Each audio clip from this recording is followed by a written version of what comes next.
नमस्कार, मैं हूं संजय शर्मा। आप देख रहे हैं 4 PM न्यूज नेटवर्क। देश भर में ट्रक ड्राइवर हड़ताल पर हैं। तरह जगह जगह पे हाईवे जाम हैं। लोग बेहाल हैं, परेशान हैं। ट्रक ड्राइवर भी बहुत दुखी हैं। उनका कहना है कि सोचा नहीं था कभी हमने ये हाल हो जाएगा।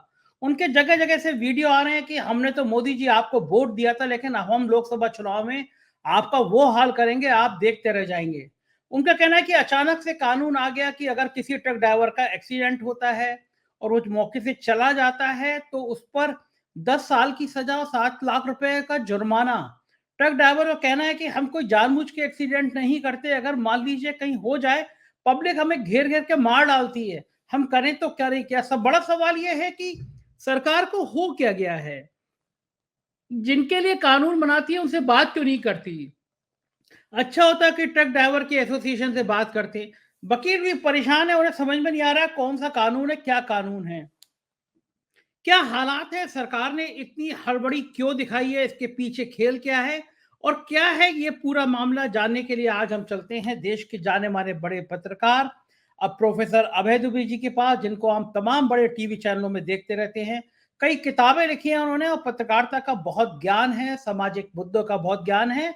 चलते हैं उनसे और समझने की कोशिश करते हैं इस पूरे मामले को। अभय जी, बहुत बहुत स्वागत है आपका। देश में हाहाकार मचा हुआ है, 2 दिन से ट्रक ड्राइवरों ने हड़ताल कर दी है, जरूरी सामान की आपूर्ति नहीं हो पा रही है। परेशान है ट्रक ड्राइवर की, हमारा तो पूरा परिवार तबाह हो जाएगा। हम कहाँ से 7 लाख रुपए देंगे और 10 साल की सजा काट के आएंगे, हमें पहचानेगा कौन। 7-8 हजार रुपए की नौकरी में अपनी जिंदगी दांव पे कैसे लगा दें।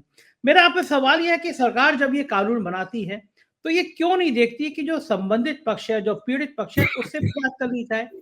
किसानों के लिए कानून लाती है तो किसानों से बात नहीं करती, मीडिया के लिए लाएगी, मीडिया से बात नहीं करती, वकीलों के लिए लाएगी, वकीलों से बात नहीं करती, और अब ऐसा कानून लाई है कि सारे सारे जो गाड़ी चलाने वाले लोग हैं वो परेशान हैं। आपका क्या कहना है? देखिए संजय जी, आप तो बहुत लंबे अरसे से मोदी जी की सरकार को देख रहे हैं, मोदी जी की कार्यशैली को देख रहे हैं। तो आपने अभी तक इस बात को अच्छी तरीके से रेखांकित कर लिया होगा कि मोदी जी का दो चीजों में विश्वास है। एक है धमाकेदार काम करना हम्म। और दूसरा है सबको भौचक्का कर देना, हम्म। चकित कर देना। तो किसी को सारा, चाहे नोटबंदी हो, हम्म। कुछ भी हो, वो सारे काम इसी इसी शैली में करते हैं। तो ये कानून बदलने का काम भी चुपचाप अंदर खाने वो लोग चलाते रहे। नया कानून ड्राफ्ट होता रहा, किसी को कानो कान खबर नहीं लगी। और मोदी जी की सरकार की एक और खास बात है कि वहां से कोई चीज लीक नहीं होती है। आप कयास लगा सकते हैं, मोदी जी ने ये काम जरूर किया। मोदी जी से पहले जितनी भी सरकारें थी, चाहे अटल बिहारी वाजपेयी की सरकार हो, चाहे नरसिंह राव की सरकार हो, चाहे मनमोहन सिंह की सरकार हो, या उससे पहले की सरकारें हो, कुछ ना कुछ लीकेज होती थी, उससे पत्रकारों को खबर मिल जाती थी, उससे स्कूप बनता था, खबर बनती थी, स्पेशल स्टोरी बनती थी। अब ये चीजें तकरीबन खत्म हो गई हैं। उन दोनों तो आपके टीवी चैनल नहीं होते थे, लेकिन अखबारों में ये इसी तरह का बात। आप तो अखबार की संपादक हैं। तो मोदी जी एक तो लीकेज रोक दी है, उसकी वजह से किसी को पता ही नहीं चला कि ये नई फौजदारी संहिता लिख रहे हैं, एक नया क्रिमिनल प्रोसीजर कोड लिख रहे हैं। वह क्रिमिनल प्रोसीजर कोड जो लॉर्ड मैकाले ने से कभी अंग्रेजों ने लिखवाया था, उसमें तब्दीली होनी चाहिए थी। मैं इस बात को मानता हूं, मैं इस बात को भी मानता हूं कि सरकार ने उसमें तब्दीली करने की कोशिश की, लेकिन तब्दीली की क्या? दरअसल तब्दीली करने से पहले क्या समाज की राय ली गई, उन लोगों की राय ली गई जो इससे प्रभावित होने वाले हैं? दरअसल इससे देश का छोटे से बच्चे से लेके, यानी एक नाबालिग से लेकर और एडल्ट तक सब लोग प्रभावित होने वाले हैं। अब केवल इसके ड्राइवरों वाले पक्ष को लीजिए, जिसकी ऊपर अभी चर्चा हो रही है, क्योंकि उन्होंने आंदोलन कर दिया है। अभी देखिए, देश के हर तबके को अलग अलग मुद्दों पर इस पे आंदोलन करना होगा। इसमें हर मुद्दे पे आंदोलन होगा। आपको पता है कि धारा 302 जो कत्ल की सजा होती है, उसका नाम क्या हो गया है? हाँ। अब धारा 302 नहीं रही। हाँ। वो शायद 102 या 101 हो गई है। अब मुझे भी ठीक से हाँ, पता नहीं, नंबर बदल गया उसका। हाँ। बदल गया। अच्छा, एक वकील जो है, जो बैठा रहता है, जब आप उसकी तस्वीर देखते हो, पीछे लिखते हैं, बड़ी मोटी मोटी किताबें लगी होती हैं उसकी अलमारी। उन किताबों में असल में मुकदमों की नजीरें और फैसले भरे होते हैं उन किताबों में। अब किसी भी वकील से आप बात कीजिए, वो कहेगा कि इसमें से ज्यादातर किताबें जला देने काबिल हैं, सब बेकार हो गई किताबें। अब नए कानून के तहत जब नए फैसले आएंगे तब फिर किताबें बनेंगी, हाँ। वो किताबें लगेंगी पीछे। यानी वकालत के पेशे में भी बहुत काफी घाल मेल और मतलब वकील भी घनचक्कर बना बैठा हुआ है। हाँ, अब आ हाँ, जाइए हाँ। आप ड्राइवरों के ऊपर। आपने कहा कि ड्राइवर लोग परेशान हैं। केवल ड्राइवर लोग नहीं परेशान है, ड्राइवर तो आंदोलन कर रहे हैं। आंदोलन तो हमें और आपको भी करना चाहिए। भाई आप भी अपनी कार चलाते हैं, मैं भी सही अपनी बात। कार चलाता हूँ, मेरा बेटा अपनी मोटरसाइकिल चलाता है। ये हुँ, मोटरसाइकिल वाले पे भी कानून लागू है। हुँ, ये संजय शर्मा संपादक 4 पीएम पे भी लागू है और अभय कुमार दुबे पे भी लागू है। सबके हुँ, ऊपर ये कानून लागू है और एक ट्रक ड्राइवर के ऊपर भी लागू है। हुँ, इस कानून से कोई भी नहीं बचा है। जो समस्या ट्रक ड्राइवर की है वही समस्या हम लोगों की है। अब क्या है, अब ट्रक ड्राइवर को तो भूल जाइए। मान लीजिए मैं एक कार चलाते हुए घर से यूनिवर्सिटी अंबेडकर विश्वविद्यालय में काम करता हूं, मैं वहां के लिए निकलता हूं। इत्तेफाक दुर्भाग्य से मेरी कार किसी व्यक्ति से टकरा जाती है, कारण जो भी रहा हो, दुर्भाग्य से मेरी कार। अब उसके बाद में ये कानून ये कहता है कि अगर मैंने तुरंत उतरकर उस व्यक्ति को अस्पताल नहीं पहुंचाया और या थाने में रिपोर्ट नहीं की खुद जाके, तो मुझे गिरफ्तार किया जाएगा, या तो मुझे 10 लाख रुपए 7 लाख रुपए तक का जुर्माना अदा करना पड़ेगा, हुँ, या 10 साल की सजा काटनी पड़ेगी। ये कानून कहता है। अब मान लीजिए हम और आप इस जुर्माने को भुगत भी लें, हैं? अब उसमें खतरा ये होता है कि जैसे मान लीजिए किसी को चोट लग गई हमारी कार से या हमारे वाहन से, तो हिंदुस्तान की पब्लिक बड़ी जज्बाती है और वो पिटाई शुरू कर देगी। यहाँ तक कई बार देखा गया है कि ड्राइवरों के हाथ पैर तोड़ दिए जाते हैं। कई बार देखा गया है उसी वाहन से पेट्रोल या डीजल निकालकर उसमें आग भी लगा दी जाती है। मतलब यहां तक होता है। हुँ, अच्छा, अब जो ड्राइवर होता है, जो एक ट्रक चला रहा है, जो एक कार चला रहा है, वो होता है गरीब आदमी। हुँ, उसकी आमदनी 10,000 से लेकर 25,000 रुपए के बीच में होती है। हुँ, मैंने तो आज तक ऐसा कोई ड्राइवर ही नहीं देखा इसको 25,000 रुपए महीने ज्यादा तनख्वाह मिलती है। सही बात है। अब बताइए कि वो कैसे इस समस्या का सामना करेगा। उसके पीछे अगर मान लो मालिक बैठा हुआ है कार में, तो पब्लिक तो ड्राइवर को मार मार के बेहाल कर देगी, मालिक को छोड़ देगी। हुँ, इसका मुझे पहला एहसास तब हुआ जबकि 2 दिन पहले जब मैं चैनल की गाड़ी में, एबीपी चैनल की गाड़ी में जो मुझे पिकअप करने आई थी, उसमें जा रहा था, तो बीच में ड्राइवर ने मुझसे कहा कि सर, उसको ड्राइवर को ही पता था कि 8 तारीख को कानून बदलने वाला है। हालांकि कानून 8 तारीख को नहीं बदलने वाला है, इसमें थोड़ा अभी और समय लगेगा, कि 8 तारीख के बाद आपको ड्राइवर नहीं मिलेंगे नौकरी करने के लिए। हुँ, मैंने पूछा क्यों, ऐसा क्यों है? तो नहीं, कानून बदलने वाला है और हम सब लोग अब घर बैठ जाएंगे। हम कोई जिंदगी और जान, हमारे पास ना 7 लाख रुपए हैं, ना हम 10 साल की जेल काट सकते हैं।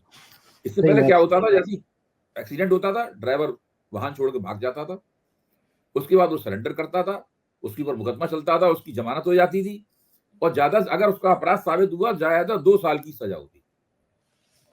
ये स्थिति थी। अब इस कानून को जिस तरीके से बदला गया है, इसमें ना ट्रक ऑपरेटर्स के साथ में कोई बात की गई है, नहीं ड्राइवरों की संस्था से कोई बात की गई है, समाज से और उन लोगों से जो इस कानून से सीधे प्रभावित होने वाले हैं, उससे किसी किस्म की कोई राय नहीं ली गई। भारतीय जनता पार्टी के कट्टर समर्थक वकील, जो अक्सर टीवी पे आकर भाजपा की पैरोकारी भी करते हैं, वो भी इस परिवर्तन से बहुत दुखी हैं। वो कहते हैं क्या अजीब सी बात है। तो दूसरे, जब आपने इतना बड़ा परिवर्तन किया, इससे देश के लोगों की जिंदगी प्रतिपल प्रतिक्षण बदलने वाली है, और उसके बारे में समाज को कोई जानकारी ही नहीं है। कुछ नहीं पता। केवल सरकार कहती है गजट में छाप दिया आपने, गजट पढ़ लो। गजट पढ़ के किसी की जिंदगी चलती है? सही बात है। गजट क्या होता है कि हिंदुस्तान दुनिया के 99% लोगों ने तो गजट की शक्ल ही नहीं देखी है। हाँ, नहीं देखी। गजट का मतलब लोगों को नहीं पता है। हुँ, तो ये एक ऐसी स्थिति है, सरकार बहुत ही निरंकुश दिमाग से काम कर रही है। उसको लगता है हम जो कर लेंगे, हमने संसद से जो पास करा दिया वही हमारा यथार्थ हकीकत बन गई, और इसके अलावा वो कुछ नहीं सोचती, कोई परवाह नहीं करती।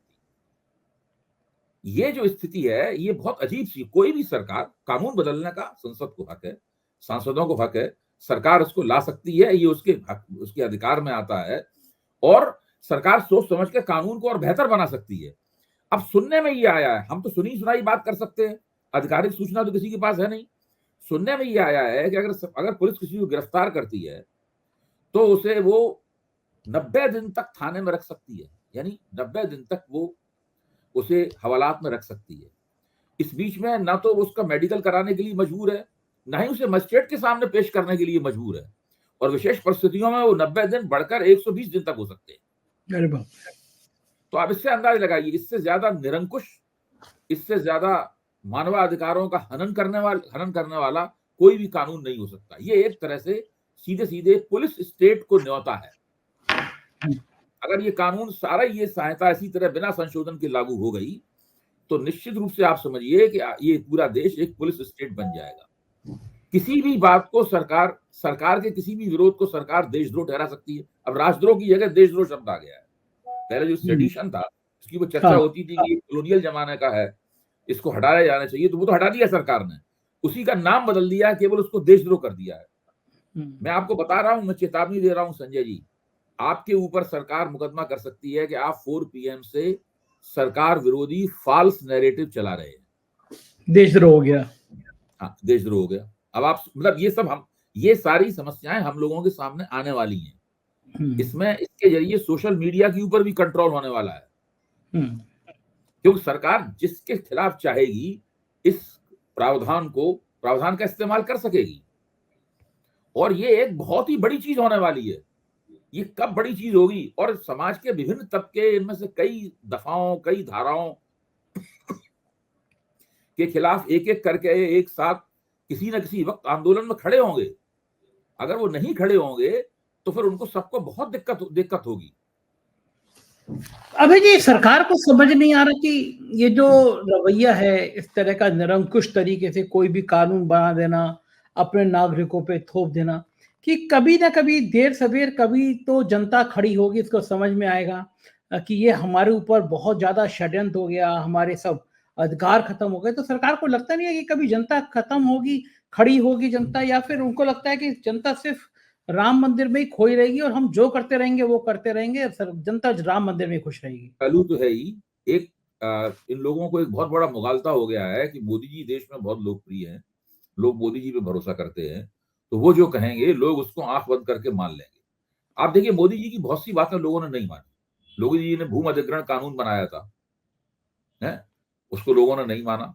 2014 में ही आते ही सरकार में आते ही उन्होंने बना दिया था। मतलब अध्यादेश ले आए थे, अध्यादेश कई बार लाए लेकिन नहीं माना, मोदी जी को उसे वापस लेना पड़ा। उसके बाद में जो कृषि कानून बनाए मोदी जी ने 3, उसके खिलाफ तो ऐतिहासिक आंदोलन चला, वो मोदी जी को संसद में पास कराने के बावजूद देखिए एक नजीर बन चुकी है, संसद में पास कानून आंदोलन के दबाव में वापस लिया जा सकता है। संसद में पास ये जो नई फौजदारी संहिता है, ये भी आंदोलन के दबाव में वापस ली जा सकती है, या इसमें बहुत बड़ा संशोधन किया जा सकता है। तो जिस तरह सरकार को कृषि कानून बनाकर पछताना पड़ा, देखिए कृषि कानून बना के जो पॉलिटिकल डैमेज हुआ था, ठीक है, उसके कारण सरकार कोई चुनाव हारते हुए नहीं दिखी, लेकिन उससे जो पॉलिटिकल डैमेज हुआ था वो डैमेज अभी खत्म नहीं हुआ है। अगर वो पॉलिटिकल डैमेज नहीं होता तो सरकार ये विनेश फोगट और साक्षी मलिक और बजरंग पूनिया ने जो आंदोलन चलाया था पहलवानों वाला, उसके ऊपर इतनी जल्दी नहीं झुकती। क्योंकि जाट समुदाय में जो नाराजगी फैली है, जाट आमतौर पर बीजेपी की तरफ शिफ्ट करते जा रहे थे, कई चुनाव में कर रहे थे, लेकिन उसमें जो नाराजगी फैली है उसके पीछे है किसान आंदोलन की भूमिका। कोई जो डैमेज होता है तो तुरंत दिखा देता है कि नुकसान ये हुआ, और कोई डैमेज देर में अपना नतीजा दिखाता है। तो ये इन लोगों को मुगालता है कि मोदी जी एक जगरनट है। अखबार में छपी हुई आज मोदी जी की बहुत बड़ी तस्वीर है, the Modi juggernaut, BJP is banking upon Modi juggernaut. Modi ji बहुत बड़े जगरनट हैं, और वो जो भी होगा सब कुछ सारे विपक्ष को रौंदते हुए 2024 में 2019 से भी ज्यादा सीटें ले आएंगे। इस प्रकार का पूरा माहौल बनाया जा रहा है, पूरा नैरेटिव तैयार किया जा रहा है, और उसमें इन लोगों को ये नहीं पता है कि ये जो उन्होंने 2023 में फौजदारी कानून लागू किया है, ये दरअसल एक तरह का टाइम बम है जो टिक टिक कर रहा है, और ये कब फूटेगा, अंशों में फूटेगा, एक साथ फूटेगा, और उसका किस समाज की संरचना को कितना नुकसान होगा, देश को कितना नुकसान होगा, ये इन्हें पता नहीं है। ये आपने जो कहा कि मोदी जी का जादू, मोदी की गारंटी, और पूरी बीजेपी उसमें तन्मय हो गई है, उसमें मंत्रमुग्ध हो गई है। आपको लगता है कि मोदी जी की गारंटी 2024 में काम करती रहेंगी? मतलब जो 3 बड़े राज्य जीते हैं, उसके बाद से ये गारंटियां बीजेपी और पुख्ता मान रही है, तो लग रहा है आपको ये गारंटियां काम करती रहेंगी? मोदी जी बड़े जोरदारी के साथ बार बार खुद अपने मुंह से ही मोदी की गारंटी बोलते हैं, किसी दूसरे को कहने की जरूरत नहीं है, वो अपनी पीठ खुद ही थपथपा रहे हैं। तो अब है स्थिति क्या है, मैं तो ये मानता हूं कि अगर अशोक गहलोत ने 3-4 स्थानीय पार्टियों के साथ में तालमेल कर लिया होता, तो जो 43 सीटें वो हार गए हैं, पोस्ट पोल डेटा बिल्कुल साफ तौर पे बताता है और चुनाव आयोग का डेटा साफ तौर पे बताता है कि उन 43 सीटों का ज्यादा बड़ा हिस्सा कांग्रेस जीत सकती। आज भजनलाल शर्मा राजस्थान के मुख्यमंत्री नहीं होते, अशोक गहलोत राजस्थान के मुख्यमंत्री होते, तब फिर मोदी की गारंटियों की क्या चर्चा होती। मोदी गारंटी तेलंगाना में भी दी गई है, मोदी गारंटी वहां नहीं चली। तो ये जो अगर भूपेश बघेल ने एंटी इनकम्बेंसी को छिपाया नहीं होता, भूपेश बघेल ने ऐसा मोहिनी मंत्र चलाया था, हम सब लोग मानने लगे थे कि उनके अलावा कोई जीत ही नहीं सकता है। भाजपा समर्थक भी मान रहे थे कि वही जीतेंगे, वही जीतेंगे। कांग्रेस आला कमान की आंखों पर भी उन्होंने पट्टी बांध दी थी। अगर ये सब नहीं हुआ होता, मध्य प्रदेश की भी बाजी अगर ठीक से खेली गई होती, तो ये नतीजे नहीं होते। ये मोदी की गारंटी की वजह से नहीं हुए नतीजे। ये जो भाजपा समर्थक प्रचार है कि मोदी की गारंटियों ने भाजपा को जिता दिया, मैं ऐसे नहीं मानता हूं। मैं ये मानता हूं यहाँ कांग्रेस हारी है, भाजपा जीती नहीं है। राजस्थान तो इस बात की सबसे बड़ी सबूत है। तो मैं मोदी की गारंटी वाला जो वितंडा जो प्रचार किया जा रहा है, मैं उससे बिल्कुल प्रभावित नहीं हूं। तो मतलब ये आपका मानना ये है कि जानबूझ के एक फ्रेम तैयार किया जा रहा है कि भाई मोदी के सामने कोई नहीं है, मोदी की गारंटी है तो चुनाव जीत जाएंगे। एक जानबूझ के एक वातावरण तैयार किया जा रहा है। नहीं, वो तो है ही। ये लोग तो इवेंट मैनेजमेंट और नैरेटिव पैदा करने में माहिर हैं और पूरा मीडिया उनके साथ रहता है। मोदी जी एक बात कहते हैं, मीडिया उसको 100 बार दिखाता है। भाई जैसे ही चुनाव नतीजे आए उसके बाद में आप कितने दिनों तक, मेरे ख्याल से हफ्ते 10 दिन तक लगातार टीवी पे मोदी की गारंटी नाम से कितने प्रोग्राम चलाए गए। अभी भी यही बात बार बार की जाती है। और देखिए भाजपा का बहुत ही पुराना हथकंडा है, भाजपा के नेता कई जगहों से एक ही बात कहते हैं। मुझे याद है जब मैं जनसत्ता में काम करता था तो हमारे संपादक थे प्रभाष जोशी, शुरुआती 80 के दशक की बात बता रहा हूं। तो उसमें भाजपा के नेता कई जगह से एक ही बयान देते थे, एक ही समस्या। कहीं विनय कटियार बोल रहे हैं, कहीं मुरली मनोहर जोशी बोल रहे हैं, फिर लालकृष्ण आडवाणी ने बोल दिया, फिर एक बहुत ही जिला स्तर के नेता ने बोल दिया है। और वो एक अखबार में एक बयान उनका 4-5 जगह छपता था। एक अंदर के पेज में छपा है, एक पहले पन्ने पे छपा है, एक ओपेट पेज पे छपा है। तो प्रभाष जी ने ये हम लोगों को आदेश किया था कि एक विषय पर भाजपा के एक नेता का बयान छपे, कोई आप तय कर लीजिए कौन सा बयान छपेगा, बाकी कोई बयान नहीं छपेंगे। और वो हथकंडा आज तक ये लोग जारी किए हुए हैं। अब चूंकि मीडिया ट्राइबल है और मीडिया लगातार इन्हीं के हाथ से खा रहा, इन्हीं की सेवा में लगा हुआ है, तो अब जितने जगह जितनी बार अगर एक विधायक ने बयान दे दिया तो वो भी उसका भी क्लिप दिखाया जा रहा है। केंद्रीय स्तर के नेता ने बयान दे दिया, उसका क्लिप तो दिखाना लाजमी है ही। और पीछे मोदी जी की तस्वीर पृष्ठभूमि में हमेशा लगी रहती है। अभी जी, अभी जैसे अयोध्या में वो इन उज्ज्वला योजना की 10 करोड़ भी जो लाभार्थी थी उसके घर गए, माझी थी, निषाद समुदाय से थी, तो दिखाया है कि हम सरप्राइज विजिट करने गए हैं कि मोदी जी घुस रहे हैं कमरे में, दरवाजे में। भाई मैं आ जाऊं तो ऐसा लगा कि मोदी जी किसी घंटी बजा के दरवाजे की सांकल खटका के अंदर जा रहे हैं। फिर वो मेहरा से बात कर रहे हैं, अरे वही चाय कैसे बना रही है, और मेहरा 5-7-8 फीट दूरी पे खड़ी है और उसकी रिकॉर्डिंग इतनी क्लियर है कि वो बिना माइक के हो ही नहीं सकती थी। ये मोदी जी को ये नहीं लगता कि ये जो नाटक कर रहे हैं 8-8-10, अगर आपको पीड़ित की बात करनी है तो आप अंदर से आइए कैमरों के साथ, वीडियो कैमरों के साथ, और कोई भी जना बता देगा कि जो सिलेंडर इतना ज्यादा लाल है, हमने तो देखा नहीं आज तक कोई सिलेंडर इतना लाल वो सिलेंडर था। और फिर वो महिला के आवाज होती है साफ बता दी माइक लगा हुआ है। तो मोदी जी को नहीं लगता कि ये सारी चीजें अब तो इतने स्मार्ट लोग हैं, 5 मिनट में पकड़ेंगे। मैंने तो वीडियो देखते ही समझ गया कि वही महिला के माइक लगाया गया है, सिलेंडर ज्यादा लाल है, तो ये सब चीजें तो पकड़ में आई जाती हैं। तो ये मोदी जी की टीम नहीं पकड़ पाती है इन सब चीजों को। संजय जी, मैं आपको फिर चेतावनी दे रहा हूँ, फास्ट नैरेटिव पे आपके खिलाफ मुकदमा चल सकता है, तो मेरे और आपके दोनों। अभी धारा लागू नहीं हो रही मैं है। आपको बता रहा हूँ कि ये मोदी जी पहली बार नहीं कर रहे। उन्होंने तपस्या करते हुए पूरा अपना प्रपंच रचा है। उन्होंने गुफा में बैठकर अपना तपस्या करते हुए, उसमें वो गेरुआ कपड़े पहने हुए थे, इसमें दूसरी बार उन्होंने किया तो उन्होंने सफेद कपड़े पहने हुए थे। वो उसमें बनारस में गंगा के अंदर अकेले बैठे हुए हैं, उसमें 60 कैमरे लगे हुए थे उनके आसपास। तो इतना कैमरा प्रिय प्रधानमंत्री भारत में कहीं नहीं हुआ और दुनिया में कहीं नहीं है। दुनिया भर में दुनिया में कहीं नहीं है। प्रचार प्रिय दूसरे देशों में राजनीति का प्रोटोकॉल अलग तरह का है। ऐसा नहीं है, ऐसा भारत में राजनीति का प्रोटोकॉल है। इतना प्रचार प्रिय, इतना कैमरा प्रिय। और मुझे तो लगता है कि जो टीवी का कैमरा होता है उसका भाजपा और भाजपा के कार्यकर्ताओं और नेताओं से कुछ खास तरह का रिश्ता है। लगता है इन कैमरों में कोई एक खास तरह की चिप लगी हुई है जो केवल ये बीजेपी के लोगों को ही पसंद करते हैं कैमरे। अभी समाजवादी पार्टी के जो प्रवक्ता हैं राजकुमार भाटी, हमारे मित्र हैं, तो उन्होंने एक सवाल पूछा टीवी के ऊपर कि ऐसी क्या बात है कि बीजेपी को भाई 37-38% वोट मिले, तो बाकी 62-63% वोट तो बीजेपी के खिलाफ गए, बीजेपी के खाते में नहीं गए। तो जब कैमरा लोगों से बातचीत करता है शहरों में कहीं, तो वो बाकी 68% लोगों में कोई चेहरा नहीं मिलता कैमरे को। वो हमेशा उसे बीजेपी का ही चेहरा दिखाई पड़ता है कैमरे को। देखिए, स्थिति यह है कि जो टीवी का एंकर होता है, टीवी का एंकर लगभग भाजपा प्रवक्ता की तरह आचरण करता है, लगभग। और वहां पे भाजपा का एक आधिकारिक प्रवक्ता होता है, 2 संघ के विचारक होते हैं, एक निष्पक्ष पत्रकार होता है जो कि बीजेपी का बहुत जबरदस्त सपोर्टर होता है, एक आध उसमें मेरे जैसा व्यक्ति भी बुला लिया जाता है जो कि थोड़ी सी जो कि दिक्कत पहुंचाने वाली बातें करता है, ताकि निष्पक्षता का पूरा जो ढोंग है। मुझसे अभय जी, दर्जनों लोगों ने ये बात करके पूछा कि अभय जी को ये टीवी चैनल वाले कैसे बुला लेते हैं। अभय जी तो सत्ता से सवाल करने वाले पत्रकार हैं। वो जो आपने बताया कि वो जो संघ प्रचारक होता है उसको राजनीतिक विश्लेषक कह देते हैं। जो मतलब 2 राजनीतिक विश्लेषक ऐसे होते हैं जो भाजपा के ही होते हैं। तो लोग पूछते हैं कि अभय जी उसमें कैसे बुला लिए जाते हैं। ये बड़ा सवाल करते हैं लोग। नहीं, वो तो उन्हें प्लेट सजानी है ना पूरी। उन्हें ये भी बताना है, हमने अगर उसे कहा जाएगा कि आप वो भी, हम देखिए अभय कुमार दुबे को बुलाते हैं, जो सवाल पूछ लेते हैं। हाँ, इस तरह का होता है।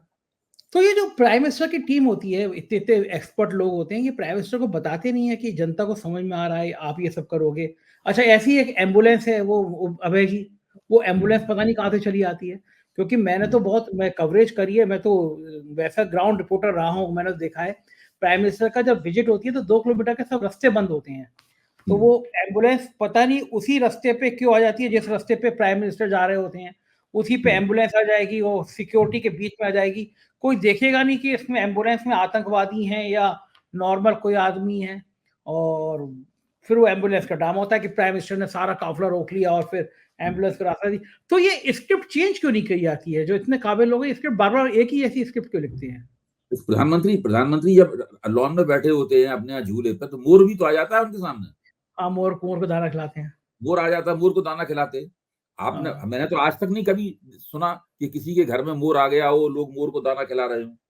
मेरी भी उम्र हो गई और मैं ये सब बातें देखता हूँ। तो प्रधानमंत्री लगातार एक ऐसे बबल में, एक ऐसे बुलबुले में रहते हैं जहां पर उनके आसपास कैमरे लगे रहते हैं, और वो रोज या 2-3 दिन बाद एक नई स्क्रिप्ट होती है, एक नया पूरा, जैसे कहते हैं नहीं, एक नाट्य रूपांतर होता है उनकी गतिविधियों का है, वो रचते हैं वो। और वो कैमरे के जरिए, मीडिया के जरिए, स्थिर चित्रों के जरिए और गतिशील चित्रों के जरिए वो लोगों तक पहुंचाया जाता है।